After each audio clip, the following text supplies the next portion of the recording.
impeachment complaint against her. But today, before her supporters, Chief Justice Maria Lourdes Sereno said quite a mouthful. A rally on Bonifacio Day by those supporting what President Rodrigo Duterte wants, a revolutionary government, but some are against it. And one big shock on the international stage, actress Mary Joy Apostol wins the Best Actress Award in Vietnam for her role in the 2016 independent film Birdshot. As we remember today, a revolutionary hero, Andres Bonifacio, thousands joined opposing groups to take their calls to the streets. Our Trisha Terrada reports live from Mendiola in Manila. Trisha, what are you seeing there? Pro-Duterte supporters, what's happening right now? Yes, Pia, pro-Duterte supporters are making sure their voices are heard on their call for President Rodrigo Duterte to set up a revolutionary government. There are a number of groups here, however, their idea of a revolutionary government is quite different from that of Andres Bonifacio and his RevGov. Leaders believe all power must be given to President Rodrigo Duterte so he can effectively carry out his plans. They want an end to criminality and corruption, and they say this can only be possible if a president can get rid of those who seem to get in his way. A number of supporters we talked to, meanwhile, say they are here to voice out their own battles without necessarily having a full grasp of the RevGov. A senior citizen says she's here to fight for housing projects, while some say they're here just to show support to the president. Right now, there are speeches and performances. No time yet as to when this protest will end. Pia? Trisha Terrada there, reporting live from Mendiola. Coming up, the lead actress of the film Birdshot takes the spotlight on the global stage. This is Newsnight, where we go above and beyond the headlines. For most Filipinos, their home will be the most expensive purchase they ever make. So when they choose a house, they want to be sure it's the best one possible. Not only will it cost a lot of money, it will also form a big part of their life for years to come. Online property portal Lamudi wants to bring information right at the fingertips of home buyers and sellers. On its website, you can browse thousands of listings, depending on the location, property type, and even the price you want. Our change there is we bring the power of knowledge, transparency. Property seekers know exactly what they're looking for. They can compare their prices. It's for somebody who doesn't know what they want, but you come and find it along the way. With the country's fast-growing economy and tech-savvy population, Lamudi now gets 17,000 unique visitors a day. The Philippines is one of Lamudi's best-performing markets worldwide, and Lamudi now the country's leading property portal. Using its treasure trove of data, Lamudi is debuting the Outlook. We launched Lamudi and we launched it across multiple countries. And then Philippines became actually rather quickly one of our core markets, and it's pretty much our best performing market also in terms of creating this transparency. Awarding the country's top property companies as voted for by 10,000 buyers and sellers. Taking the top prizes, Ayala Land for its condominiums, Camellia for housing, and SM Prime for commercial properties. Rockwell Land, Philinvest Land, 8990 Holdings, and Maria Luisa Properties were also awarded for their projects in Metro Manila and the Visayas. So anyone who comes to our website creates a lead. We gave them the opportunity to participate. We asked them very basic questions, and that gave us the understanding of what the real Filipino property seeker wanted. The Outlook doubled as a conference for property developers, regulators, and advocates, coming together to understand what the future holds for the Philippines' booming property market. Claire Yao, CNN Philippines. Chief Justice Maria Lourdes Sereno has withheld comment on the impeachment complaint against her, but today, surrounded by supporters, the Chief Justice vows to fight what she says are lies against her. Our AC Nichols reports. She is facing an impeachment complaint in the House of Representatives, but Supreme Court Chief Justice Maria Lourdes Sereno is not taking things sitting down. With a big smile, Sereno greets her supporters who organized a mass called Pray for CJ at the Parish of Holy Sacrifice inside the University of the Philippines Diliman campus. In her message after the mass, the Chief Justice describes the impeachment complaint against her as lies. She says the allegations come at a time when the judiciary is going through reforms. Hinihingi ko po kayong magmasid sa aming mga korte. Marami na pong nangyayari. Electronic courts, automated hearing. Dahil po ba sa pinagkumpul-kumpul ng mga kasinungalingan ito, gusto po bang pigilan ang mga reformang nangyayari? Lawyer Larry Gadon filed a complaint against Sereno. He is accusing her of corruption, betrayal of public trust, and culpable violation of the Constitution. The Chief Justice believes truth will prevail. She vows to continue fighting not just for herself, but also for the Filipino people and the Constitution. Kung tayo po ay naninindigan sa katotohanan, hindi naman po dapat inaapi. Pagkat ang katotohanan po ay dapat dinidinig at hindi po pinagtatakluban ng mga kasinungalingan. Students, women's rights, and civil society groups critical of the Duterte administration organized the mass, including Every Woman and Prayer Battalion for Truth and Justice. Lalabas ang katotohanan. Alam ng Diyos na napakabait niyang tao. Kilala namin siya. Some Aquino cabinet members attended the mass, including former presidential advisor on the peace process Jing Deles, former Social Welfare Secretary Dinky Soleman, and former Tourism Secretary Ramon Jimenez. The Chief Justice also attended a student forum in UP Diliman. In her message, she revealed she was asked to resign several times, both publicly and privately. But Sereno reiterated she is standing her ground as she did nothing wrong. Former President Noynoy Aquino appointed Sereno to the High Court in 2012. Sereno replaced Renato Corona, who was convicted in an impeachment trial. AC Nichols, CNN Philippines. Let's go above and beyond headlines right now with House Justice Committee Chairman Ray Umali. Welcome to Newsnight, sir. Thank you for being here. Hi, good evening, Pia. It's so good to be back. So let's get your reaction first to that report that we just aired by AC Nichols. So you have Chief Justice Sereno speaking very openly and strongly about this impeachment complaint. In so many words, she's saying these are all lies and the truth will come out. Well, you know, there are always two sides of the story. That is her story, but I guess there are, you know, there are other things that we have to look at in the impeachment committee. And so, of course, there are reforms, and I'd like to give it to the Chief Justice that she did take and do a lot of reforms in the judiciary. I am with her on that, but there are things perhaps that did not go well with the Supreme Court and its members who are her colleagues. So this is where the problem came in. And you are talking specifically about that resolution about the RCAO, the Regional Court Administrative Office in Cebu?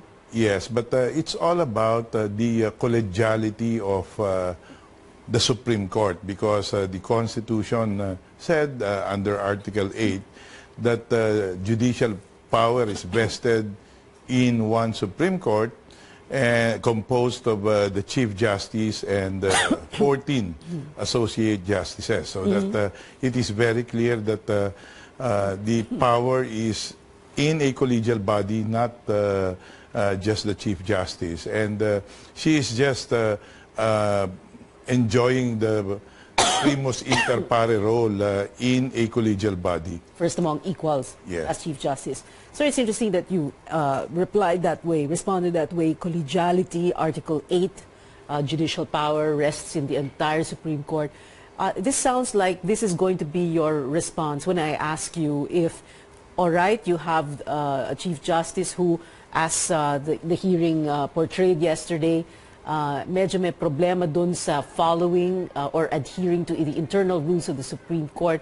But is this culpable violation of the Constitution? Dito ba papasok yun when you say na may culpable violation of the Constitution, na kapag sinabi mong Article 8? Yeah, I don't know. It can be culpable violation, or it can be betrayal of public trust. It can be either or both. So basically, what you're saying is that yung hindi pagsunod sa mga rules ng Supreme Court at ng sinasabi doon sa Constitution, sa saligang batas tungkol sa Korte Suprema bilang isang collegial body, eh yun po, pasok yun po sa isang impeachable offense. Yung ang sinasabi ko po, she arrogated upon herself the power which is vested in one Supreme Court. Yun yung complaint, no? And that is something that the members of the Supreme Court did not like, no? Like, for example, dun sa first ground of ito yung ARCAO, no? Merong agreement noon or merong resolusyon ng Korte Suprema na sinasabing mag-create ng ARCAO, no? It is under a pilot test. Hindi yata nag-succeed from 06 to Panahon pa ni Renato Puno eh. Puno and then I think Corona. Hindi nag-succeed dahil maraming problema.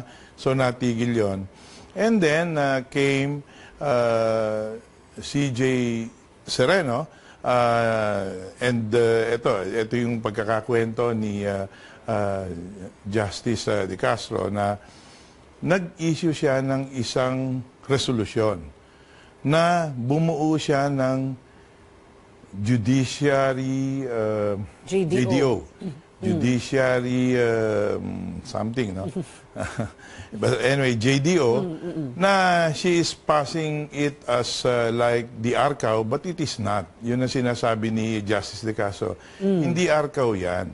And nagulat na lang sila nung naglabas at nag-create nitong JDO na ito na hindi nila nalalaman, hindi ipinasa to ng unbank. Okay. Yes. All right, sir. Yes, we monitored and aired the entire, practically the entire proceedings, especially po yung tungkol sa ARCAO. So, but basically what you're saying, sir, is that this didn't sit well with her colleagues. Correct. Did this have something to do with this? The fact that she jumped over so many other senior members of the High Court when she was appointed to replace Renato Puno. Renato Corona. I really cannot say, you know, pero siguro... Does that factor, sir, into the dynamics of the relationships of... I mean, you know, it was interesting listening to Teresita De Castro talk that way. Para bang, and then she kept repeating, but I give her the respect, I show her courtesy, etc. Parang kailangan niyang sabihin yon, and yet you can tell there is something really brewing there. Well, yung abstracting from yung motives, no. But the point is there was a resolution, tapos nag-implement siya at create niya yung JDO na hindi nalaman ng kahit na sino, and then biglang ang kine-question dito is parang she arrogated upon herself that power of the to create court. an office without clearing and in contravention with the previous resolution of the Supreme Court. All right, sir, Congressman Umali, we're going to continue this discussion during the break on Facebook Live. We'll be right back.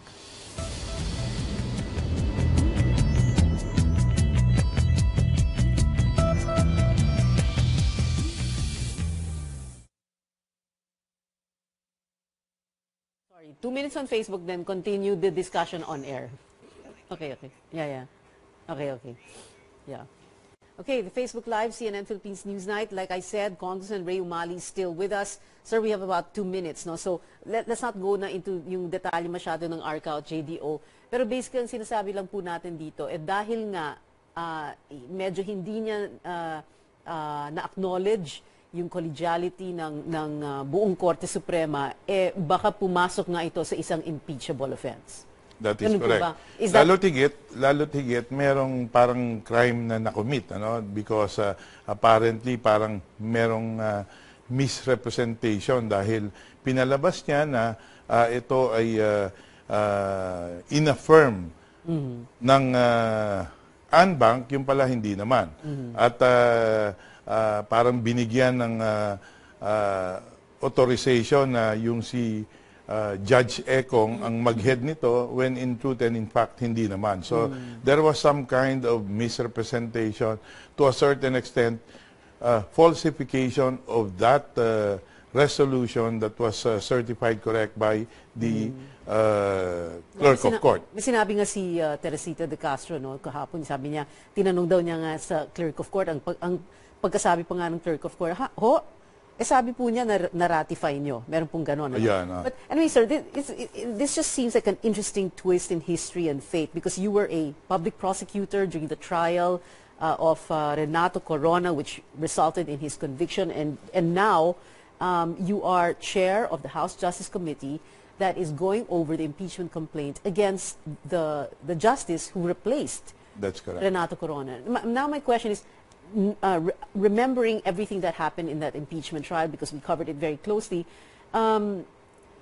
the prosecution was well armed with so much documentary evidence against Renato Corona. If this case against Maria Lourdes Sereno reaches the Senate, is that what's going to happen too? I guess so. Pero ang pagkakaiba nito, nung kay Justice Corona, wala kaming impeachment hearings. Wala kaming ganon. The impeachment committee did not convene because 188 of the congressmen signed the articles of impeachment, so it went straight. No? So, whatever document we had, hindi na process ito, kanya medyo Doon sa magulo House of kami. Representatives. Ngayon, Magulo na yon? Medyo magulo yun, kasi nahirapan nga kami ipasok yun, kasi ayaw ni Senate President Enrile at that point in time. The Senate President did not want a pre-trial, so talagang nangangapa kami ngayon. This time around, parang the tact of the House of Representatives is ayusin na natin dito pa lang ang mga ebidensya natin para pag-akyat natin doon. Kung sakasakaling aakyat, maayos na tayo. Alright, sir, we'll continue the discussion on air. Congressman Ray Umali, the chairman of the House Justice Committee that is overseeing these impeachment proceedings against Chief Justice Maria Lourdes Sereno. Congressman Umali, I want to ask you if kapag or kung dumating sa Senado ang kaso na ito at maging isang full-blown impeachment trial laban kay Chief Justice Maria Lourdes Sereno, ang mangyayari po ba, kumbaga, kumpleto kayo sa documentary evidence tulad na nangyari nung Corona impeachment trial? Sigurado po, dahil ngayon pa lang inaayos na po namin yan. Pati yung articles of impeachment, because this complaint of Attorney Gadon is not the articles of impeachment, but it will serve as basis for us in crafting the articles of impeachment, wherein yung mga ebidensya namin ay ayusin na natin. Sir, so far, no, syempre hindi pa naman po tapos yung House Committee hearings. So far, ano po yung strongest case laban sa kanya, as far as you're concerned? Sa ngayon, ang naririnig pa lang namin na merong personal knowledge yung witness is really actually itong usurpation and arrogation of power of the collegial body, which is a violation of the Constitution, particularly Article 8. No? And then, sabi, culpable. No? So, tinitingnan namin kung anong mga batas ang criminal revised penal code ang na-violate, and ang pinapresenta doon ay parang merong misrepresentation, merong falsification, making it appear that the unbank approved of the creation of the account. And pero wala yatang ganun nangyari based on the testimony of Justice De Castro. So to that extent, parang may violation ng Article 171 of the revised penal code, and that makes this act culpable. So culpable violation of the Constitution. Pero maaga pa para mag-conclude tayo niyan kasi marami pang mga witnesses, so hindi pa natin alam kung ano pa yung iba. What do you think is if or when it does reach the Senate, what kind of an impeachment trial is it going to be? Because, you know, ngayon pa lang, syempre, for example, si Chief Justice, sabi niya, panay kasinungalingan, no? And then many people, yung mga Duterte critics saying, oh, this is so political. So what kind of an impeachment trial are we going to see if it does get to the Senate, sir? We have about 30 seconds left. Yeah. Basically, we'll try to really show to the whole world that, you know, we will go through a fair trial, we will prosecute this, assuming it gets there. Na ipapakita natin na maayos yung atin, wala po tayong pinapanigan, talagang we will just be true to our mandate that we will hold accountable those impeachable officers who have, violated the trust that is reposed upon them by the people. Interesting, sir, that you say wala po tayong pinapanigan. Nung Monday ba yan o Tuesday, yung sinabi po nyo, pinagsabihan nyo si Attorney Gadon na huwag nyo naman kaming gawing investigador, do your homework. Medyo napagsabihan nyo siya. Tama po yun. Kasi po, I was a prosecutor, I was a litigator, and I'm a criminal lawyer or a criminal law practitioner.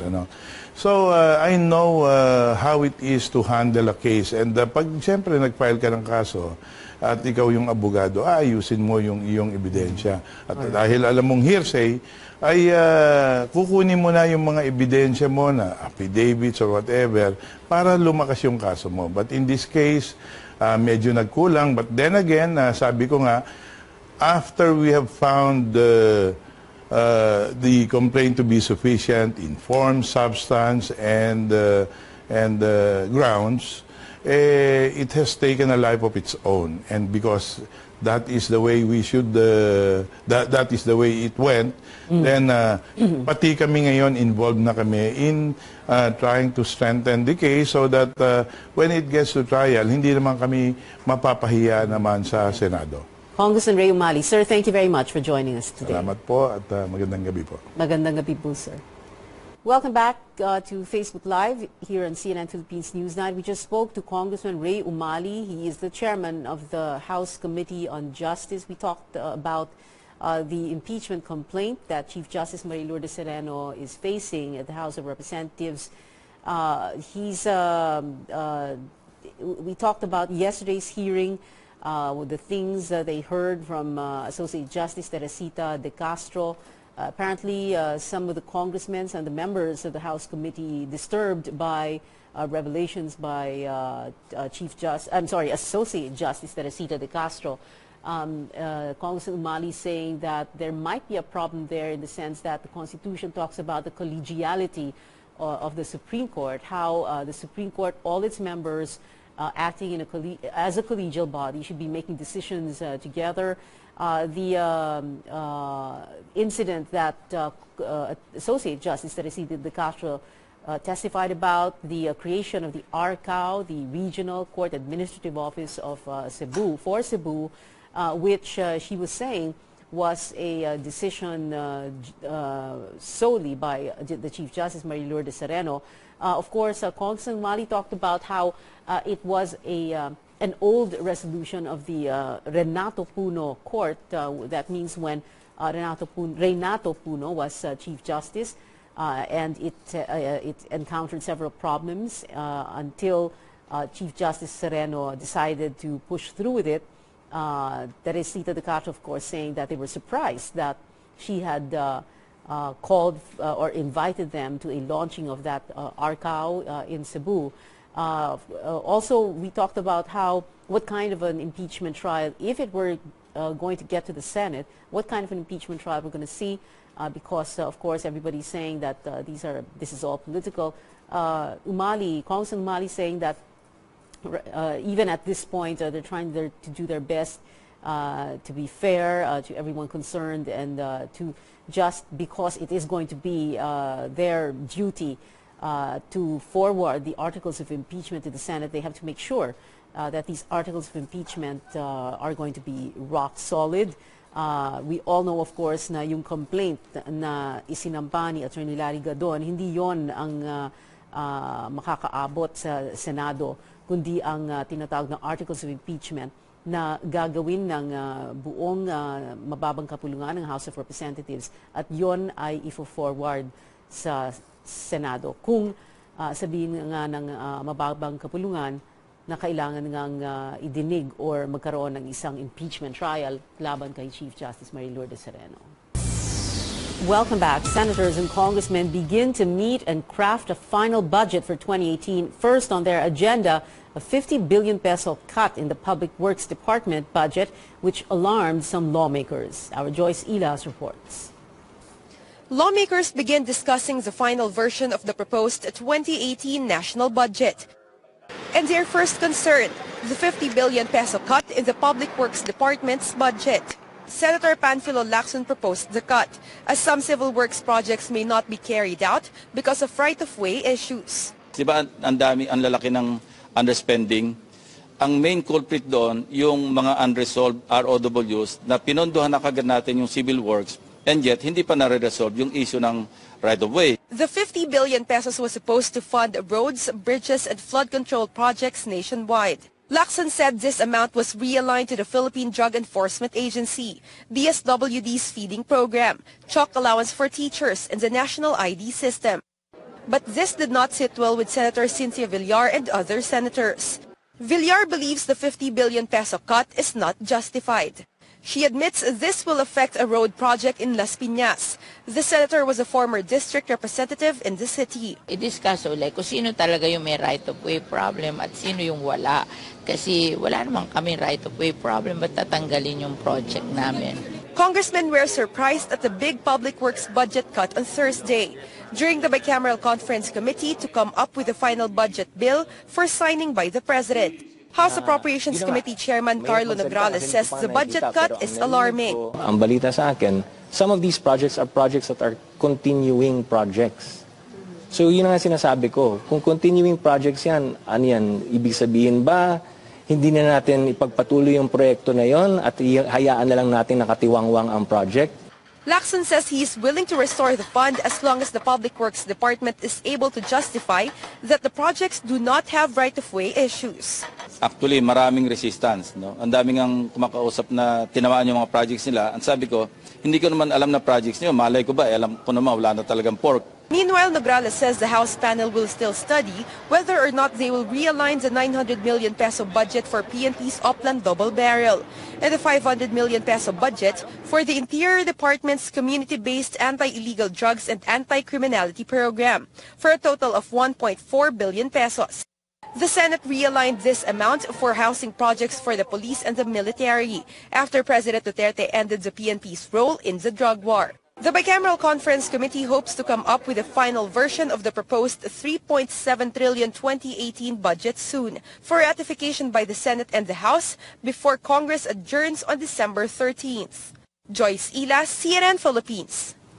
The romantic comedy Unexpectedly Yours is making a statement on opening day. On Instagram, Star Cinema says the reunion movie of megastar Sharon Cuneta and action star Robin Padilla earned 14 million pesos. That's just on its first day in the cinemas. Film also stars the Josh Leah love team of Joshua Garcia and Julia Barreto. A Filipino talent takes the spotlight once again on the international stage. Actress Mary Joy Apostol won the Best Actress Award in the first ASEAN Film Awards in Da Nang, Vietnam, for a role in the 2016 independent film Birdshot. Apostol portrayed the role of 14-year-old Maya, a farm girl who mistakenly shoots and kills a Philippine eagle in a reservation. Film Development Council of the Philippines Chair Liza Dino Seguera congratulated the 19-year-old actress on Facebook for her achievement.